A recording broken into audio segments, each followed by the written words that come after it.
Nebenstimmen. A podcast by Ensemble Modern. Nebenstimmen brings you conversations on music, art and life between ensemble members and conversation partners chosen by them. Find out what the musicians are working on at the moment and what their personal thoughts are. Welcome back to Nebenstimmen. I'm Paul Cannon, bassist of Ensemble Modern, and I'm joined today by the conductor, composer, and my fellow American, Brad Lubman. Brad, welcome to the podcast. Thank you very much, Paul. Great to be here, as always. You are a very regular guest of the Ensemble Modern as a conductor, and you are also, since many years, a professor of conducting at the Eastman School of Music in Rochester, New York. And it's very often that you're coming as a conductor, but I think for the first time we got to see you as a teacher last year in the context of our International Composer and Conductor Seminar, where we have 5 young composers come and write new pieces for the ensemble, and we have 2 young conductors working with the ensemble, and you were there as a coach. Right. So I want to go straight off the bat and ask, what is your general approach as a conducting teacher? What are you looking for in a student? What kinds of things do you tend to focus on? In my teaching, I don't see that teaching is a separate thing from the professional world of being a performer in any way. Everything that I do academically, meaning at Eastman, or if I'm coaching something, here, is based on what I've done in the professional world. And in fact, I tend to be very, I hate to say practical and pragmatic, because then that makes it seem as if I don't believe in artistry and musicality and poetry and philosophy, but that's not true. I believe in all of it, and I believe that with, for example, with instrumental playing or with singing, part of what we're doing is technical, it's scientific. You can, what I always say is this, is if you cannot play in tune, or if you have trouble in certain positions as a string player, you have trouble playing accurately, all the philosophy and poetry and all the ruminating in the world is not going to help your Bach performance. You just can't. Right. So it is with conducting. And I do, and you've hit on a very sensitive subject. No, because I do feel that conducting has, I don't want to say evolved, and I don't even want to say de-evolved. I think conducting has morphed into something that it wasn't intended to be. And I mean that in a general. I'm just talking about if you look at the world of conducting, and I don't mean, orchestral versus new music versus, I just mean in general. And my feeling is always that the function of conducting is that we need to be there for the musicians and the music. Sometimes what the musicians need is more important than what the music might need. But it seems to me that in a lot of areas of conducting, we've gotten to a place where I think a lot of people, whether they're in the business or they're critics or whatever, they are looking at conductors for the physical, over-the-top. I would even go so far as to say maybe Hollywood kind of, what do they look like? Right. And I don't want to go on too much length about the subject, but basically I do feel that I'm in a different line of work from what conducting has become. And I don't mean just because, new music, it's got to be more technically precise or something like that. No, I mean all conducting. What I believe conducting is supposed to be, I look at it and I feel kind of like I'm in some sort of a minority. But then you're talking about this discussion of style versus substance? Or technique versus something else that people think is more. I mean, I know young conductors who have gone to conducting workshops and they've come back and they've told me that it was sort of, beaten in, no pun intended, drummed into them. Don't be clear.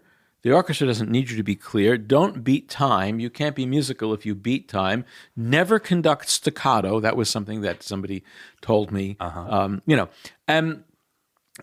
it's Yes, if you're conducting a world-class orchestra that has played the Beethoven, Brahms, Mahler, Tchaikovsky symphonies 4 million times, it's true that they may not need you to always beat time. But what I'm convinced of is what they don't need is for the person on the podium to all of a sudden stop conducting at all, stop beating time in any way, shape, or form, sort of look off into the distance as if they're a scared woodland creature hearing a sound in the forest or whatever.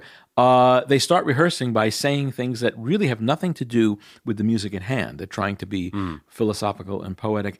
And then it becomes a thing of, well, the audience is like this person because they look hyperactive or whatever it is. And it's gone away from what I think functional and musical conducting should be. But I also feel that there's a part of it which has to be inspired and has to be theatrical. But by theatrical, I don't mean over the top, gesticulating and doing things that are unnecessary. So anyway, but that should be for a podcast on conducting, I think we should.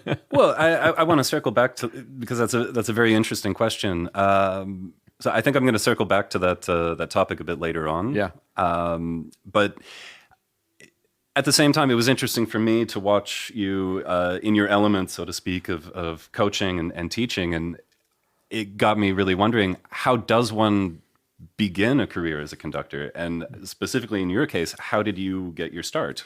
Well, the first thing I just want to comment on, it's interesting you say my element. I don't consider myself an academic. I don't consider myself a teacher, actually.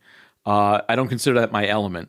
When I feel like I'm in my element, it's when I am rehearsing any ensemble, but it could be orchestra, it could be new music ensemble. Yes, in the academic realm, but mostly in the professional realm. That's where I see myself. But I feel the same way with double bass. I'm not a double bass professor exactly. Right. We have our academy here. I teach some bass from time to time, definitely.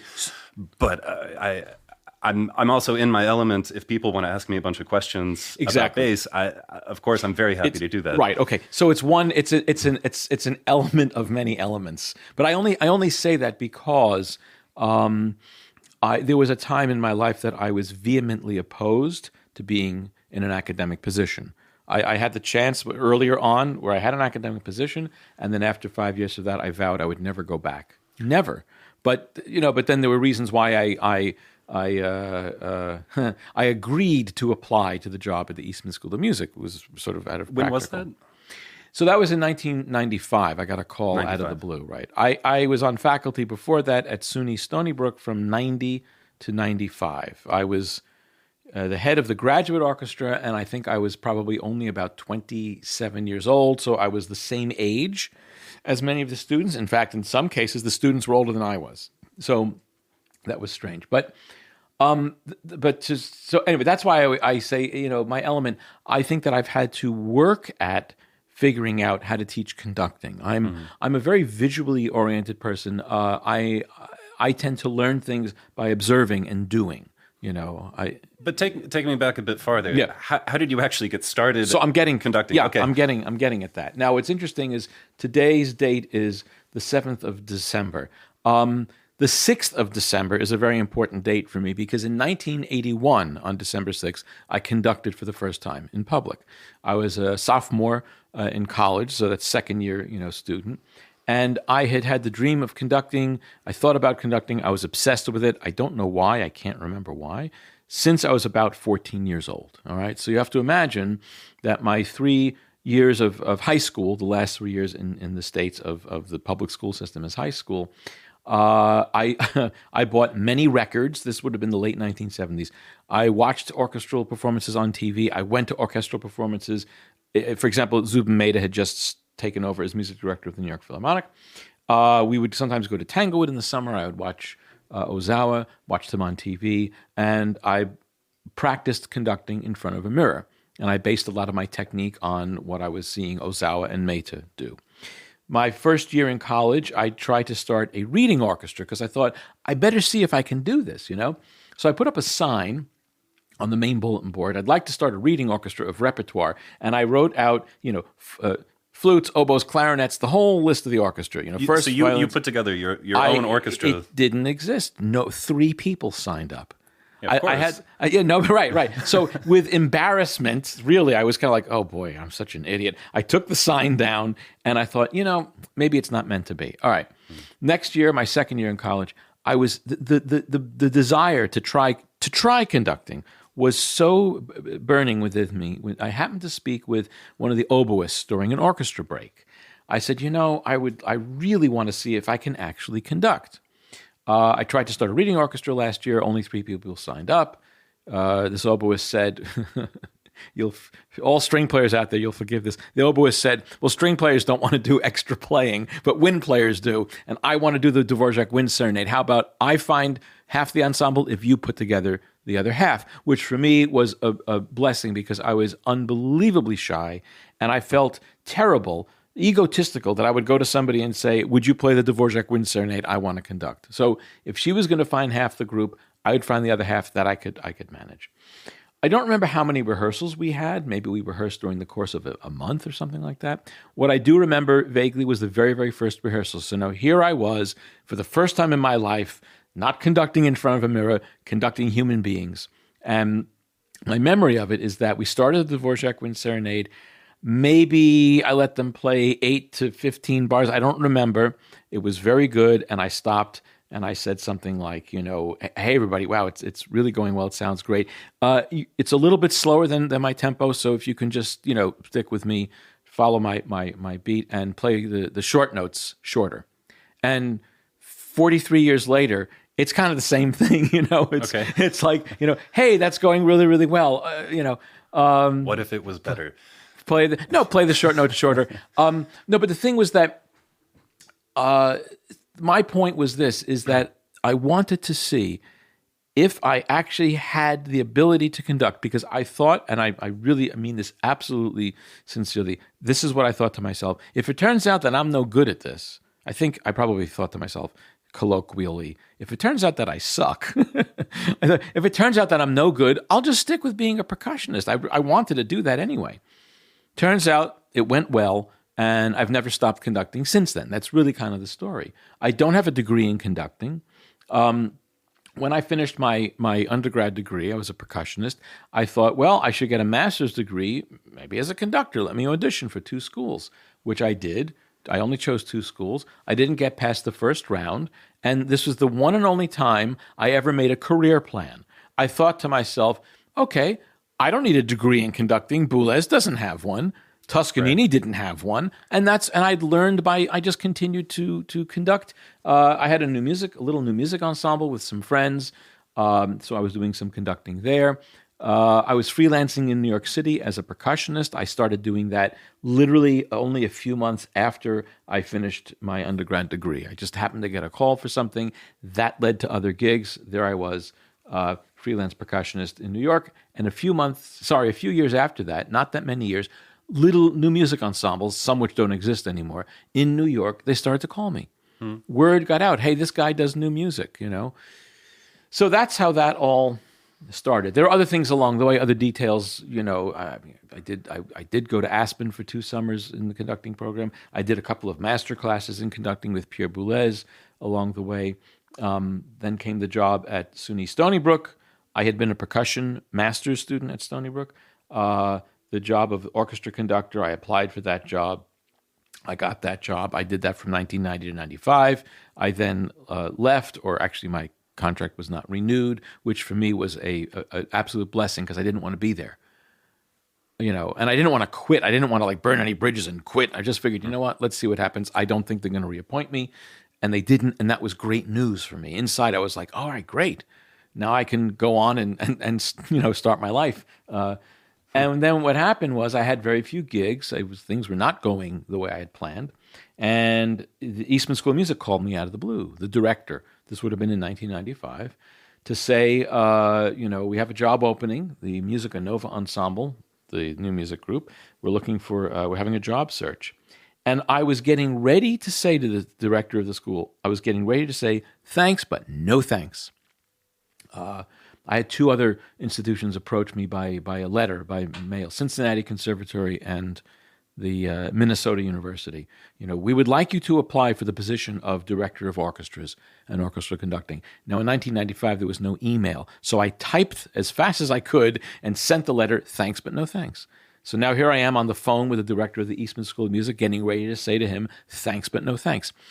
But because part of me is very pragmatic and I'm very practical minded, as this director is talking to me, I thought, okay, look, I have friends who went to Eastman in the 80s. I know it's a great school.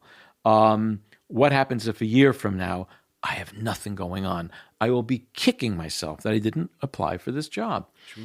So also, if I was expecting, for my first marriage, I have 2 daughters, and so we were expecting our first child. I thought, my God, imagine if I have no work. So I said, yes, I'm interested. And they said, send your materials up, and we're going to get you up here somehow. They never called me. So after a few months, I called the search committee director, and I said, the director of the school called me personally and said, apply. And they said, it was very awkward. Oh, I'm sorry, we've already chosen our candidates. Okay. So I was like, you see, academia is no good. Anyway, a year later, they called me again. Search didn't go well. They didn't like anyone. Am I still interested? Now, of course, I had a 6-month-old daughter. Yes, I'm still interested. And now the director of the school said, get out your date book right now. Let's choose a date. And so in October of 96, I went up there for 2 weeks, rehearsed the new music ensemble. And in February of 97, I was offered the job. So that job is director of Musica Nova and teach. There are 2 sort of classroom levels of conducting, the intermediate and the advanced level. Mm-hmm. And so in August, a month after, so I came to Ensemble Modern for the first time in June of 97. So that was actually my next question. And then I moved to Rochester 2 months after that. Okay, so it was really at the same time. Mm-hmm. So I want to hear about this because, of course, it was before my time. Yep. Your first time coming to Ensemble Modern. Yep. Do you remember what project it was? Oh yes, absolutely. I mean, I could say that, but there's a wonderful what do you call that? It's synergy, which is funny because Synergy Vocals was on that project. But synergy in life, or is it coincidence, or is it fate of things coming together? Just a quick story that leads up to my first time with Ensemble Modern. I'm going to give you this brief synopsis as possible. I worked at the Tanglewood Music Festival in the summers of 1989 to 94. I was the assistant conductor to composer-conductor Oliver Nussin and one of the staff conductors for the Festival of New Music.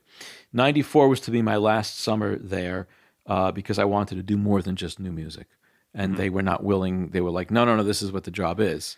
So I said, well, then this is my last summer, hoping that they would offer me other things. And they said, well, we're sorry to see you go.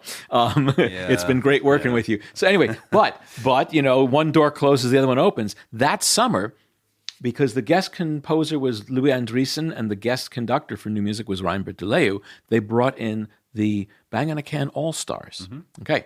Now, 2 of the 3 directors of Bang on a Can, Julia Wolf and Michael Gordon, were there during that week. They saw me conduct a concert with the students that included an early piece of David Lang's and Edgar Varèse Intégrale. And that was the 2 things I did on the concert. I then was, during intermission, looking for a place to sit. 2 people come up to me, introduce themselves. It's Julie Wolf and Michael Gordon.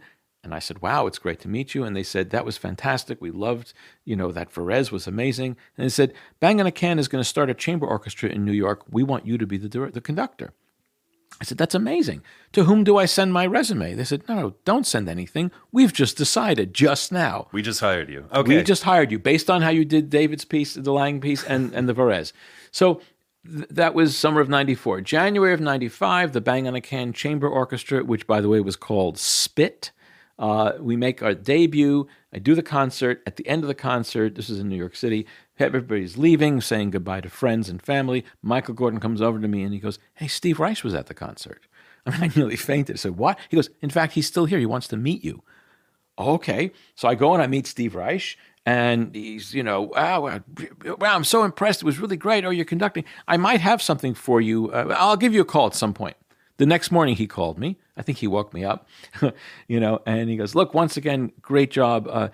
How would you like to do the New York premiere of a new piece of mine called City Life with my group Steve Reich and musicians, at Alice Tully Hall next year. That would have been February of 96. Yes, great. February comes. We're at the first rehearsal of City Life, which had been premiered already, here. And we come to the first break, coffee break. Okay, everybody, let's take 20 minutes. Steve comes over to me and says, how'd you like to record this for Nonesuch? Oh, my God, yes. He goes, hey, everybody, take out your daybooks. We're going to record City Life for Nonesuch. Great.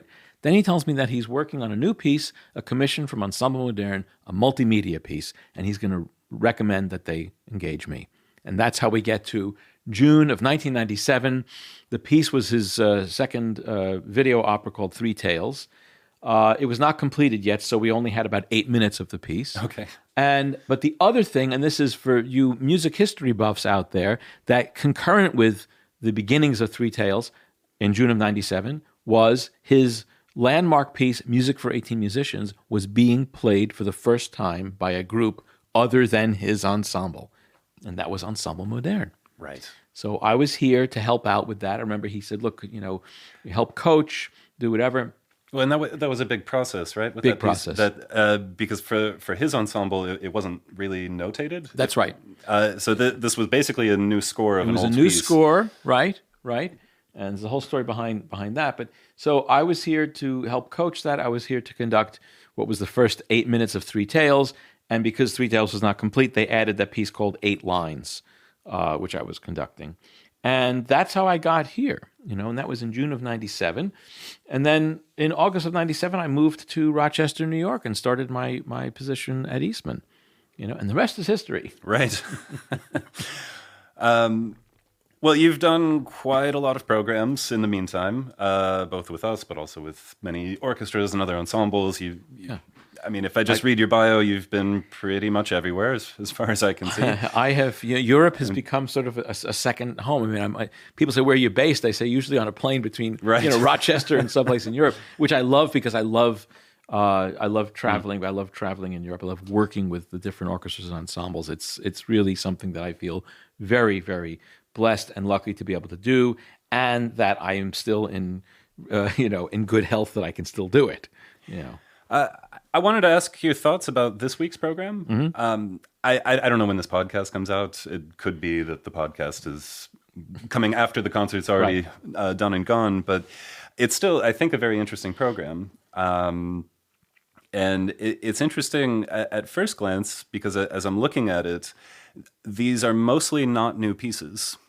These are what we would probably say are some gems from the late 20th century. So we have Sarajevo's Lichtbogen from 1986. We have Ferneyhau's La Chute du Car, the clarinet concerto from 1988. We have Wolfgang Riem, Gejagte Form from 1996. And then maybe you could say it's an overlooked piece, but from Klaus Oswald, the Second Chamber Symphony from 2006. So that's maybe one generation after. But I know that you're someone who's particularly passionate about that time period of music from, let's say, 1950, 1960 to around the turn of the century. Yes. So I'm curious for you what this kind of program is representing. What's the song? These are a few of my favorite things. Right. So, the way this program came about is, the ensemble asked me, and it was Christian Fausch, are you available for this? The main piece is going to be this piece of Klaus Ospald. Now, coincidentally, I didn't know the music of Klaus Ospald until I'm pretty sure it was around the time of the pandemic. I happened to come across a CD of his on the Vergo label. There were 3 big pieces, and I don't remember how I came across. Sometimes I just, you read things, you hear a name, whatever, and I listened to this piece, and I immediately liked what I heard. I was like, how is it that I don't know this composer? This is somebody whose work should be played more often. So when I was approached to do this program, it was basically this Klaus Ospald piece, the Second Chamber Symphony. So I thought, oh, fantastic! I get to actually do a piece by this composer whose work I only recently discovered and whose work interests me. I was then, now very often for the past 40 years or whatever it's been, very often the program has already been devised and I'm asked, are you available for the concert? Here's the program. once in a while I might be asked, "Oh, do you have a suggestion? We need a little 10-minute piece, on the second half or like that." It's rare that I'm involved with putting something together, from scratch, from the very beginning, which is okay with me. I've said yes to so many programs, and I've gotten to learn so much repertoire. I've gotten to work with so many different composers, and somehow that works well for me, But it sometimes feels a little bit weird that I'm almost never asked, "Hey, here's this concert date. What'd you like to do?" So with this, it was Klaus Ospald. What else might we do? So I gave a list of names of composers that I was interested in at the time, or I've always been interested to do. And certain things, it was either, "Oh, we've done a lot of this composer," or "We're not really looking in that direction." How about, and so it was suggested, this Sarajevo piece, Lichtbogen, which is a wonderful piece. It's the first piece of hers I ever heard. My first summer at Tanglewood, 1989. I had never heard of her before. Of course, in those days, it's always hard to explain to a younger generation of people what it was like when there was no internet. There was nothing. You news traveled slowly. So here I was hearing this name Sarajevo. I didn't know, who it was, and I was not conducting the piece, but I remember hearing it in the performance. And what's this new thing called live electronics? This was right. It was so amazing and so new. And I was fascinated by this piece of hers. I've had the opportunity to do it many times since then, and I love Kai's music very, very much. So I said, "Oh, that's wonderful." Then the idea was, let's take, we did that all Fernihau program in Tokyo in 2022. Let's do La Chute d'Icar. Yeah, I mean, our clarinetist Jan Bossier, I don't know how many hours he's spent banging his head against the wall learning this piece. So, that happens so often on our side, and I'm sure that happens to you all the time, that you spend so much time on a very difficult piece only to play it once somewhere, never again. Yeah, I know. So any chance you can find to bring these things back. Exactly. And I thought that was a wonderful idea also because of that, because it's like, we worked so diligently on that. It was an all Fernihau, program, and it's nice, even though I love doing new things, it's nice to be able to do something again, to go back to something, because sometimes you discover things that you didn't notice the first time around, but also it's just good to keep certain pieces in circulation. So, yes, great idea. So we have Klaus Ospald, we have Kaya Sarajevo, we have Brian Fernihau. What else might I suggest? And I did something that I rarely do. So as a composer, a lot of people don't know that I compose. A lot of that is because I'm not good at self-promotion to begin with, but there came a point early on in my conducting career that I thought, I don't want to force my music. I don't want to be known as, if you engage him as a conductor, oh boy, he's going to want to do his own music. So I kept really quiet about it for a really long time. It's funny because sometimes it's the opposite problem with composers who want to conduct. Right. I mean, sometimes that's amazing. If you have a George Benjamin or an Enno Popa in front of you, fantastic. Exactly. Every time. Yes, every time. Yes. But sometimes it's a composer who really shouldn't be doing it. Exactly. You never know. Right. So I haven't heard your piece yet, but I'm really excited to hear it. It's called To Quiet the Mind. Yes. Written last year, right? No, it was premiered last year. It was premiered in Chicago by the Grossman Ensemble. They commissioned the piece. So a year ago, I think it was October 1st of 2023. So it was written in early 2023. Maybe I started it in end of 22, 23, something like that. Right. So it's by far the newest piece on the program. That's correct. Yeah. And it's a European premiere, is it? This will be the European premiere. Fantastic. Right. Yes. Well, I'm happy to do it. I'm elated, there's no double bass. That's my only criticism. I'm sorry, but you have to understand. I would have included one, but the Grossman Ensemble, when they commission pieces, it is a fixed instrumentation. Yeah, sure. And you have to use each of the instruments. You can't say I don't want to use harp or French horn, or it's like they're strict. Good for them. Yeah. But they've amassed a very, very nice. A lot of new pieces because they've been around, I think, for well over 5, 6, 7 years. Anyway, that's why there's no bass. Otherwise, there would be. But what can you tell me about the piece? About the content of the piece? Yeah. So the piece, which is 10 minutes, because that was also part of the commission, had to be a 10-minute piece. when I started to think about the piece, I thought about a piece that starts with very virtuosic, fast music. Now, I happen to like complex music. I like dense music. I like things that are active and fast. And so that's kind of a feature of a lot of my pieces, except for a period in the mid-'90s where I was so influenced by Feldman that I have a number of pieces which are very Feldman-esque. Otherwise, though, I like density. I like complexity. So there I was thinking about how the piece might unfold. In the meantime, I had some things that I was working on during the pandemic that either were in a piece that never came to fruition or they were just materials. And I said, well, I want to use this stuff, so let me see. I had to repurpose some things. I had to rework it. Not sure, is this going to work out? And slowly but surely, the piece started to evolve, but not starting out with this fast virtuosic music. It started out with this very sort of meditative, quiet, still music.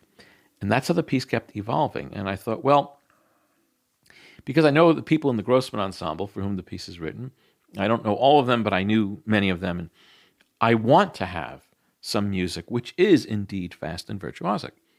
But here I was about, was I a 10-minute piece, and I'm already about 5 minutes in or whatever it was. And it's this absolute still kind of meditative thing. So I thought, I better start writing fast. What would happen? I'm sorry, not what would happen. What would it be like, this virtuosic fast music? So I kind of, I put aside the part of the composition that was already developed and about 4 or 5 minutes long. And I started in with this fast stuff, which is derived from some of the earlier music somehow. I don't remember how, because I don't do sketches. I don't keep sketches. I work directly into the score. But anyway, so I started, okay, so now I have an idea of what the fast virtuosic music is going to be. And that took off, and I think I composed most of that ending section. And then I thought, I need a bridge. Now I need to get from this slow meditative, music into the fast stuff. And I came up with that, and then there's a little sort of a coda thing. And then I thought, well, this is such an opposite piece for me, When I premiered the piece, I spoke to the audience about it, and the ensemble wanted me to tell the audience a descriptive thing that I did to the ensemble. I said the fact that this piece lives or exists in this meditative, slow state for so long, which is about 6 minutes or so before it goes into the fast stuff. I said, it's kind of the opposite of how I am. And I call it sort of the first date syndrome, that when I was dating, which I was never really successful at, I was the person who, in that first date, I wanted to share every bit of information. What's this? What's that? Oh, you like that? I like that too. What's your favorite color? What's your favorite? Oh, I'm really into that. I'm really into that. I was unable to be cool, calm, and collected. It's just not. That's not me. And they said, oh, you should, when you speak to the audience, you should talk about that. Call it, first date syndrome. So I said that tends to be how my music is. It is like the first date syndrome where you're expressing so many thoughts hyperactively. And this piece does the opposite. This piece is absolutely, that's why I call it to quiet the mind. That's the title. Right. Yeah. Got it. I also am I'm not a practitioner of Zen. I'm not a practitioner of anything like that. But when I was like 19 or 20 or so, I was introduced to concepts of Zen from a friend of mine, and it had a profound impact on me. I did a lot of reading in my 20s in about Zen and things like that. And there is something Zen-like, I hope, that's in the back of my mind and my being in relation to everything that I do. And so the idea of to quiet the mind, to me, describes how the music proceeds. But then one can say that when there's that, in a way I'm giving away the piece, but when it changes towards the end of the piece, when it changes, one might think, well, we have to quiet our mind again. Because, okay. Yeah. I want to pick your brain a little bit. So this, as I mentioned, this program that we're doing this week, it's quite focused on some of the older classics of the modern music or contemporary classical music, whatever you want to call it. I mean, first of all, I'm curious, at what point is it no longer modern? At what point is it no longer contemporary? tomorrow. Are these pieces still relevant today in the way that they would have been when they were premiered? Yeah, that's a good question. And maybe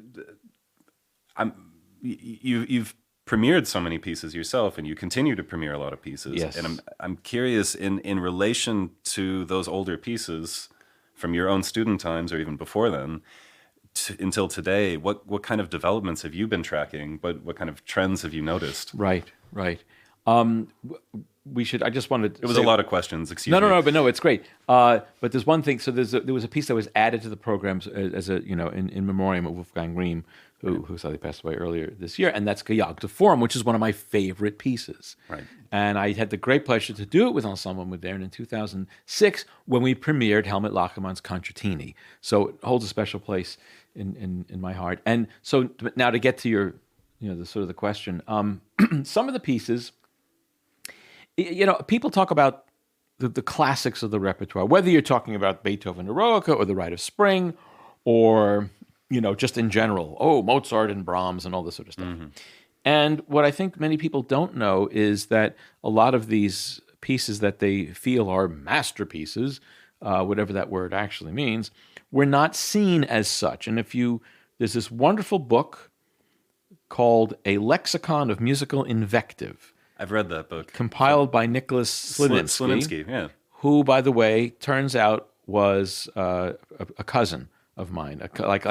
Second cousin 4 times removed. Yeah, my brother does a lot of genealogical research, and a few years ago he discovered that we would have been related.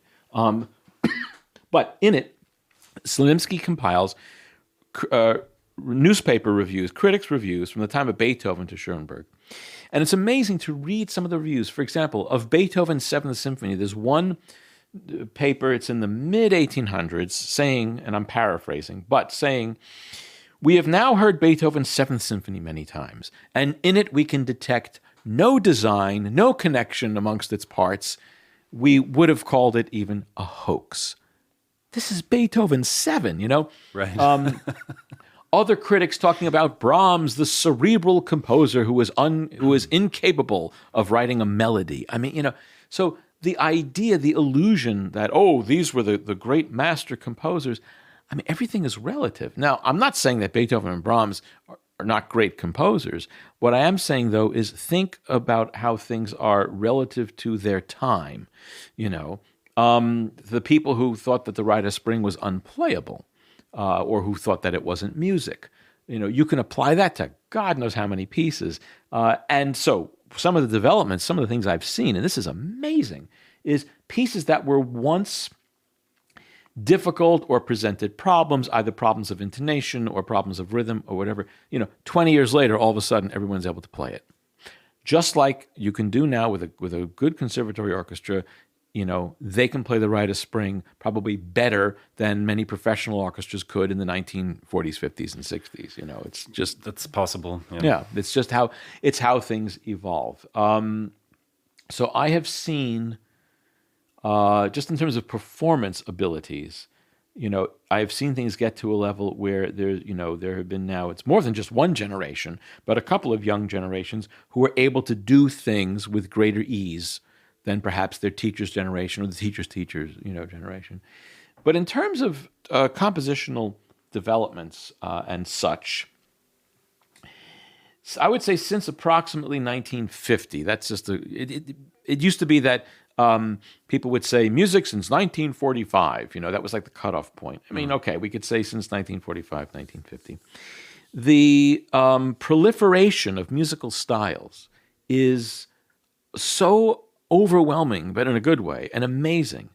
I mean, and I teach a course called Contemporary Repertoire at Eastman. This is for the conducting majors. And one of the things I'm always trying, the basic thing I'm trying to show them is look at how many different things, different styles. It's no longer like you have a tonality and then you have the people who want to go back to tonality, or, you have the post-European avant-garde and then you have the minimalists. No, you have so many different things now, which I think is wonderful. But I will tell you that where I stood as a young music student in the early 80s, and then when I was a young professional in the mid to late 80s, Back then, I was a real sort of Boulez kind of a guy. You know, it was Boulez, Carter, Warren, Volpe. That's new music. I didn't like minimalism. I didn't like people who were writing tonal or emotional music. I thought, no, that ended with Mahler and Sibelius, you know. So I saw it as a kind of continuum, you know, and that shouldn't we be going further or something like this. And then, thankfully, in the early 90s, I started to change. I started to become much more open-minded. I kind of rebelled against myself in a way, and I started to listen to things that I had heretofore ignored, like the music of Reich, Adams, Glass, Xenakis, Feldman, and I started to become much more open-minded. And over the years, it's been a long process. And it's one of the things that I actually make a point of telling the students is you need to work at becoming as open-minded as possible. And that might mean you have to go back to either certain pieces or certain composers and listen over and over and over again. Maybe give it a rest for a few months, maybe for a year or something, but go back to it, go back to the pieces. I'll tell you, with certain composers and certain pieces, it took me 25 years of on and off again. No, I don't like this. Oh, I think I like this. No, I'm never doing. Oh, now I had the chance to conduct some music. No, I don't like it. Yes, I like it. And eventually I found that I felt a connection, and I was able to understand where the composer was coming from. But now, what I think I'm seeing, and I will only know in a few years when we have some hindsight, is that there's a generation of people who don't want to know about music from a certain realm or music from a certain past. Or, you know, I sometimes ask, I'll say, doesn't this remind you of the Schoenberg 5 Pieces for Orchestra, the third movement? Anybody know the piece? Now, I'm talking not with professionals, but with students. And you get there are a lot of holes in people's knowledge of repertoire. Oh, but there's so much to know. I mean, it's true. That's one of the hardest parts of being a music student is just how much repertoire. You have hundreds and hundreds of years to study, and right. If you don't know, okay, it's an important piece in some sense. That's true. But I'm not sure as a freshman in college if I would have known that piece. No, of course not. But I'm talking about, you know, speaking to a room filled with juniors, seniors, and grad students. And one of the things that's come up in conversation, and it's kind of what I surmised, is that even though now we have so much at our fingertips, you know, I mean, to the point that you can premiere a piece and the next day it's uploaded to YouTube. I mean, that happened to me. That's scary. Yeah. That happened. I premiered an Eno Poppa piece, speaking of Eno's music, with the VDR in Cologne. This is now going back to 2015. And the next day, I saw, it wasn't a video, it was audio. I saw YouTube. Eno Poppa, Torf, world premiere. I said, but that's me. I just did that yesterday.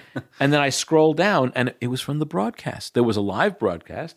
Whoever this person was, they recorded it, and they uploaded it to YouTube. So the next day, you know, it was up, available to all. And there's so much that's at our fingertips. So much music is available, whether it's from streaming platforms or YouTube or, you know, or people, you know, SoundCloud, Bandcamp, and nobody knows anything. I don't mean that literally, but they know less. And here's the reason why. It was said to me by one of the grad students. They said, you know, the whole point about learning more and more repertoire, they said the problem is we don't know where to turn first.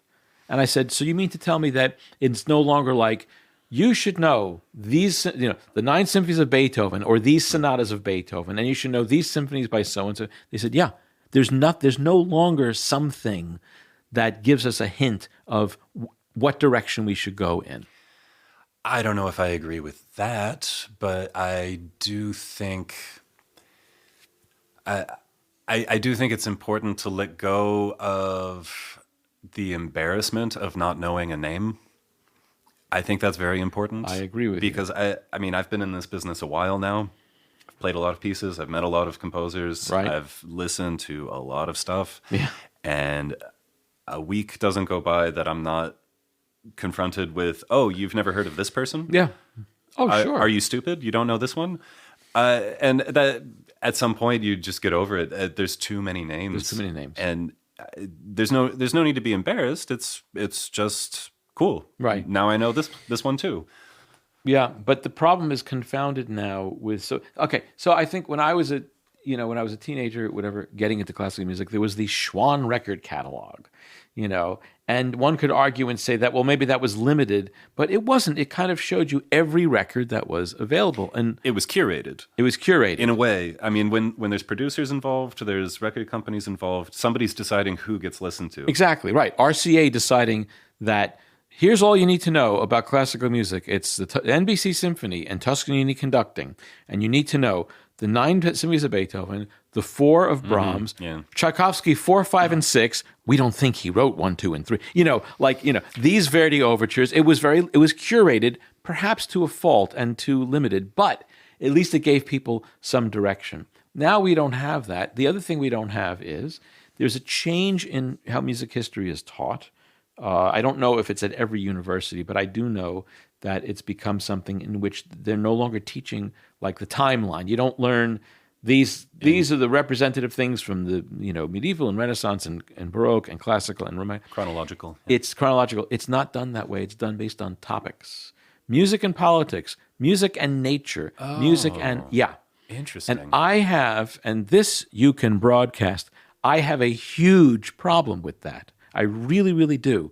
And one of the reasons is that whenever I learn something, I feel that it's important. I want to know the chronology. There was one summer... Context matters. Context, exactly. There was one summer, and for some reason I happen to remember that it was 2015. I don't remember why. Where, I happen to like a lot of jazz, a lot of different kinds of music that fall under that general label of jazz.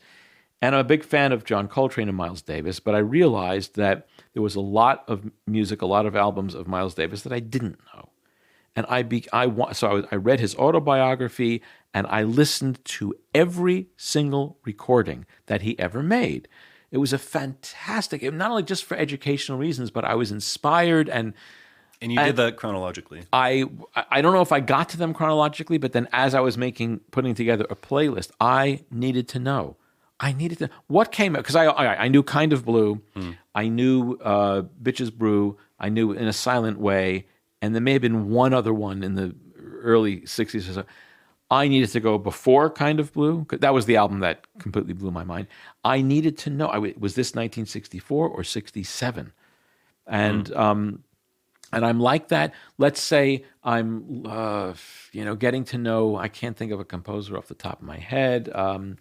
Let's say, I will tell you, recently, I realized that I didn't know the year. I couldn't remember the chronology of Webern Cantata 1, 2, and the orchestra variations. And it really disturbed me, And so, and the string quartet.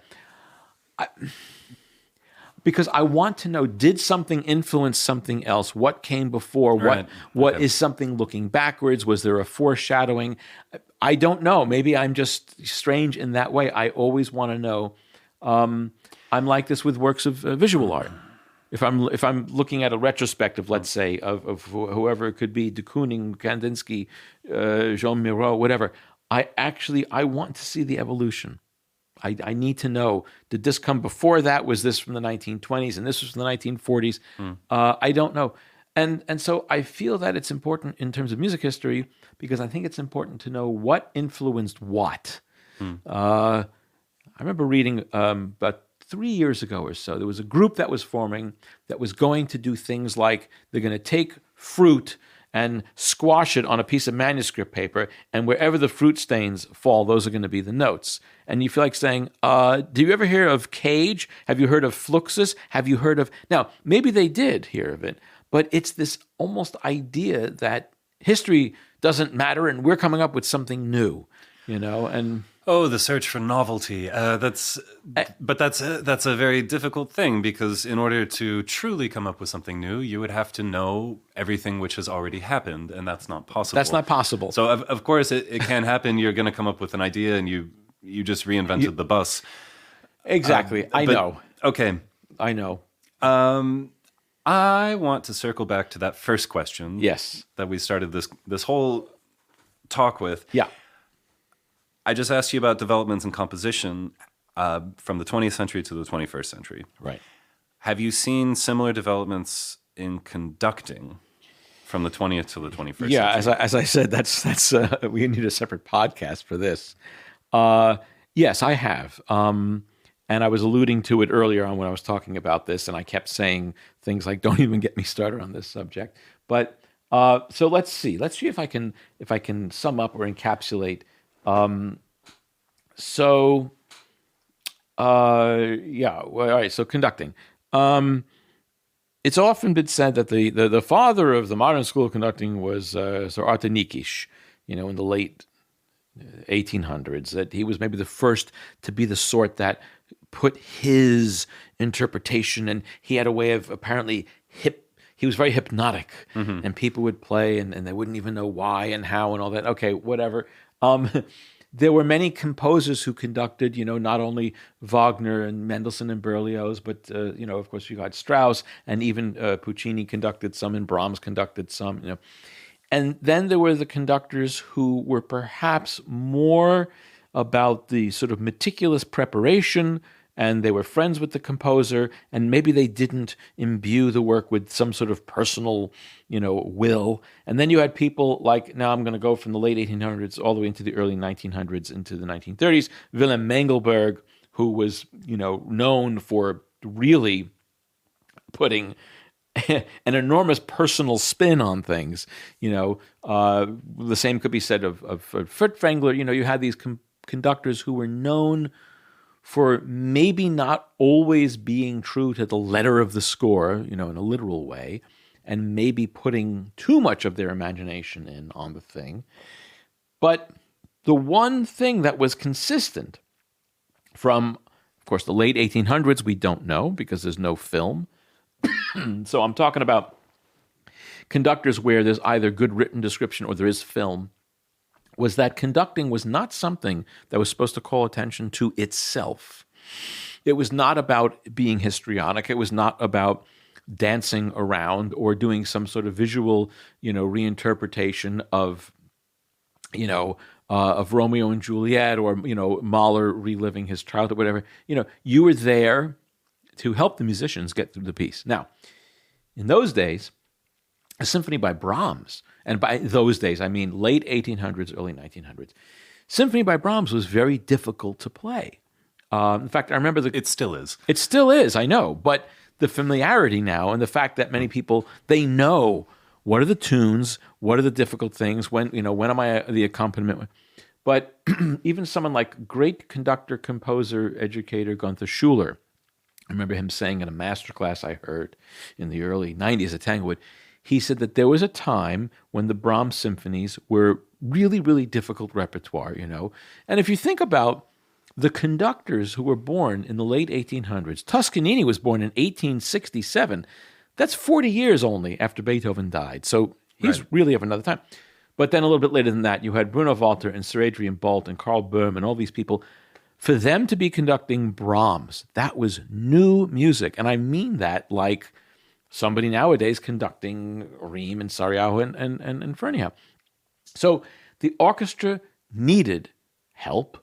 I'm not saying that the musicians were terrible. I'm just saying that the idea of trying to sort out how do we get through the piece, how do we get through this, who has the important part, so the conductor was really there as a great enabler and organizer of things. All right, now you go further into the 20th century, and there started to be, as I said, there were the conductors like Mengelberg and Furtwängler who put more of their, let's say, imagination or beliefs and stretched things a certain way or distorted things a certain way. And there are those who they worship. There's some people out there who will only listen to recordings that are conducted by Furtwängler and Mengelberg, and that's about it.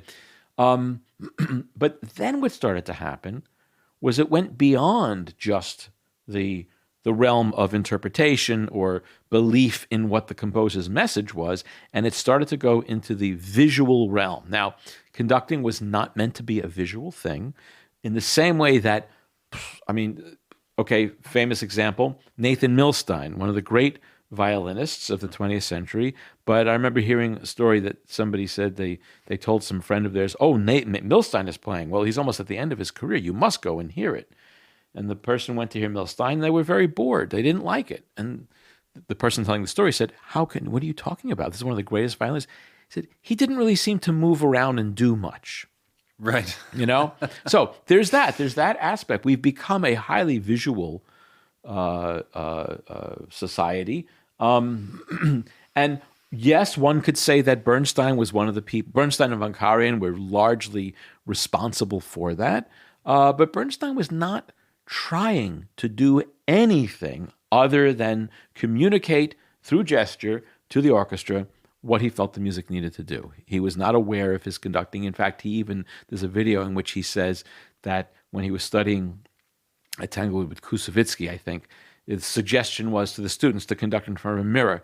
Bernstein tried it once and just was like, laughing at himself. This is the stupidest thing in the world, and he never did it since then. So I'm convinced that Bernstein was not trying to start some sort of way of conducting that was highly visual. Von Karajan, on the other hand, and this is very interesting, Von Karajan was very aware of technology, was very aware of the use of the media. And in the early 60s, he got really intrigued by the idea of film and filming of an orchestra and filming of the conductor. So what he did was he hired a pickup group in Berlin to record Strauss Till Eulenspiegel. And they spent several hours recording it. And once they got the recording to be, perfect or really, really good, he let the orchestra go. And for the rest of the day, he stayed in the studio with a film crew who filmed him, Von Karajan, conducting to the recording. And Von Karajan was getting behind the cameras and saying, no, adjust this camera this way. No, this camera should be...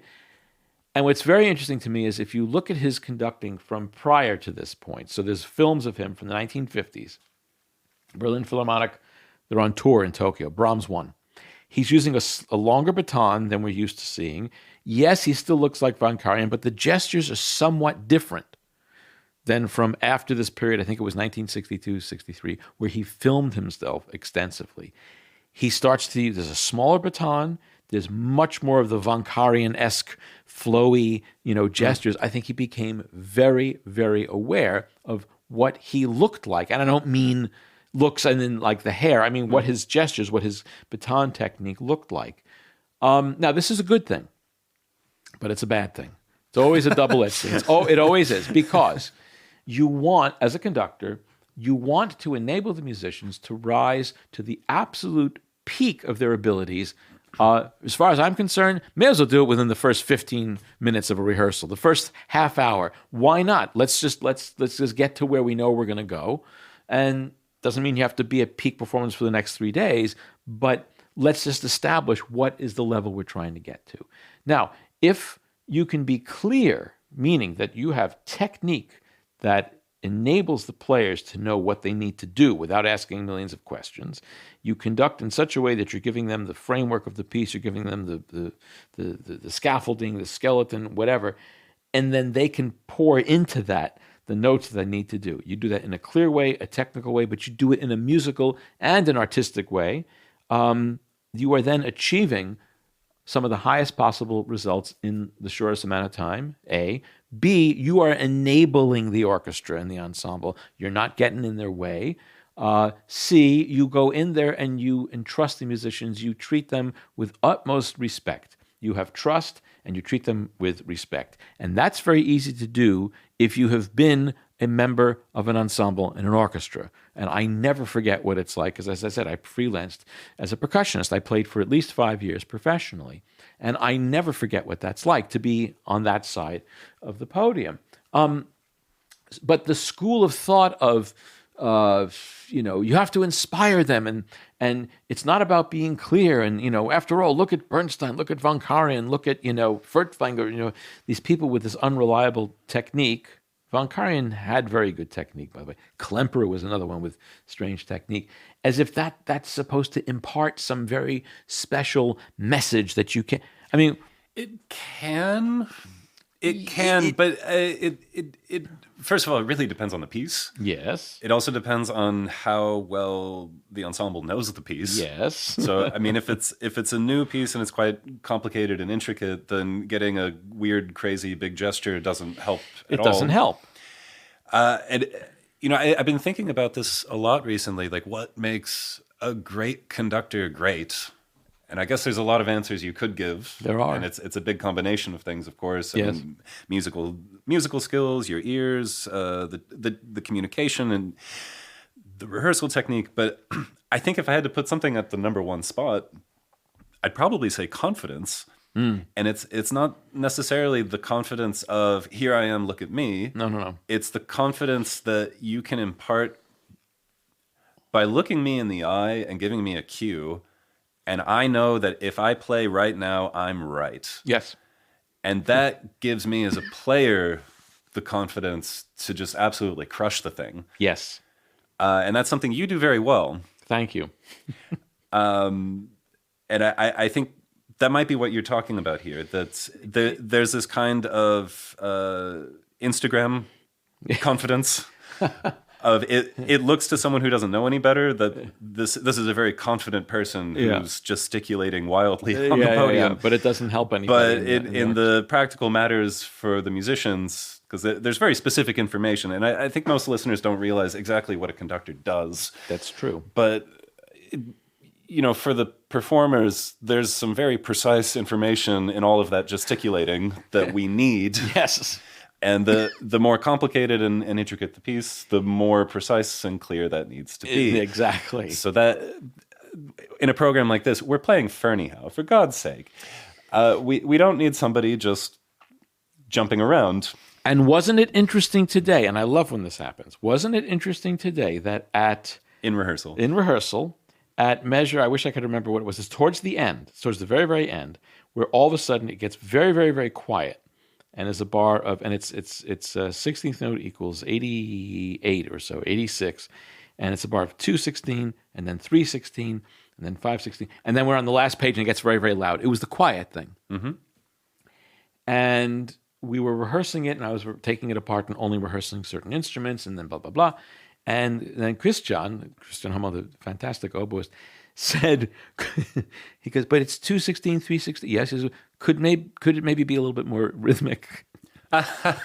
which is so fantastic, because I usually am not the sort of conductor that somebody would say, could you be more? And I said, oh, you mean to actually conduct rhythmically? And I said, oh, I was trying to be musical, because it was very quiet and I was really focused on that.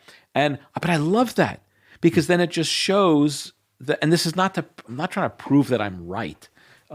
It just shows that, yes, there are many times, I'm not saying all times, but there are many times in which our job as a conductor is we do need to provide rhythm and clarity.